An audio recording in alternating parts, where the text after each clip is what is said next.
đã lâu rồi tôi nhớ cái tôi nơi tự nhiên chưa còn lại nắng mãi đường đời em tôi còn lòng nhớ hay nay từ ngày chưa đó hai đón dìu nhau đi trên con đường lẻ loi mấy năm qua rồi em nay không gặp nữa bao yêu thương và nhớ anh khi chết mất mơ vào những đêm mưa mưa rơi từng đêm mưa tình riêng rèn trời mưa lòng thương nhớ vô biên anh thương ngày đó em nhìn ánh mắt mình không nói em anh mong làm sao cho tình yêu không phải theo năm tháng vắt qua bờ yêu em nhiều lắm đã vắng không vì thế trong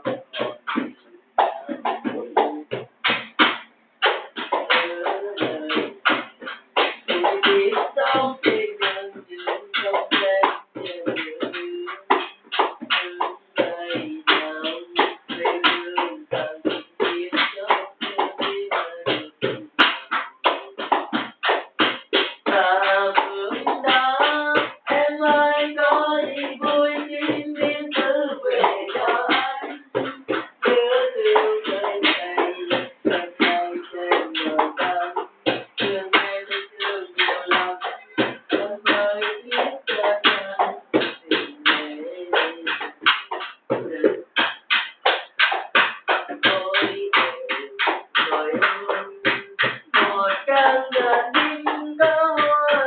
thêm tháng về lối trốn có cô bằng em ôm ở hai đứa chưa hẹn lấy nhau chưa nghĩ đến mai sau vui ta anh nhớ vô cùng cha nuôi em nhỏ tình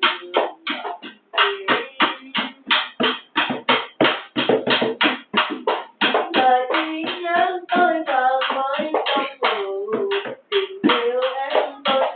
vẫn không từ và yêu không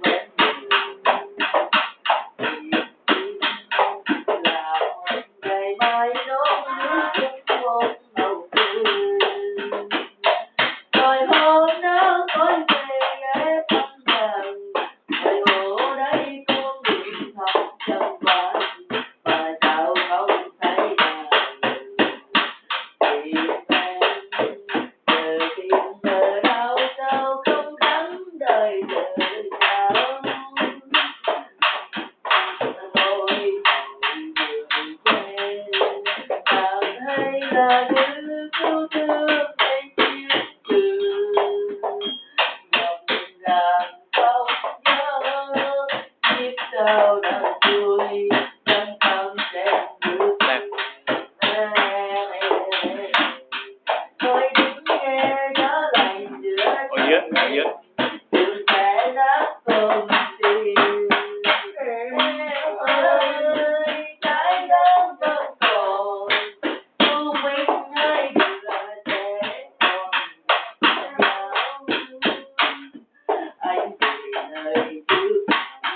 anh người em gái thôi sau dù một con đường lớn mở rồi gương mưa cao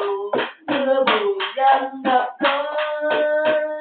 làm thắm kênh mưa thắm ướt bờ mơ ước nhớ nhiều để anh yêu chứ mà Alo, xin lỗi chấm đánh nhầm đánh lọt lẻo của em. bờ mi cơm đất có thiên sữa đầy trong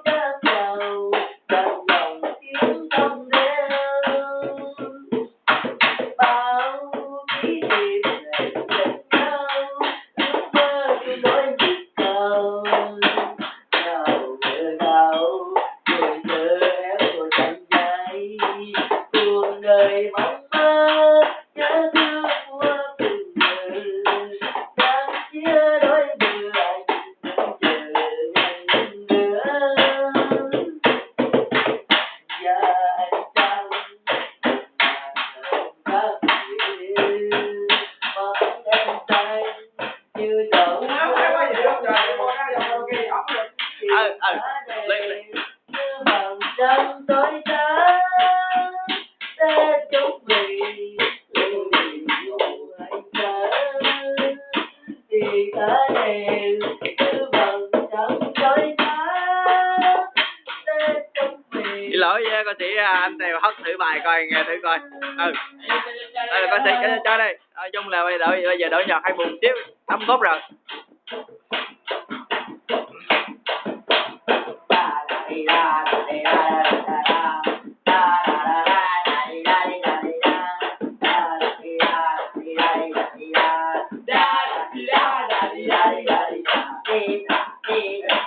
Anh đâu có biết cứ nói được có cô nào thì cô về sai em vẫn cứ biết hay anh giờ nghe tiếng anh nhiều cứ thế anh ngày hay cô ta biết lời về tay tay anh ra anh trong mơ không sao anh qua đây ôi sao yêu ta đẹp trai đẹp trai vô lắm là anh còn chưa biết gì anh đã nhìn thấy tình của bao người là đẹp trai vẫn cứ như thế còn buồn say đắm còn tim lại tình yêu của em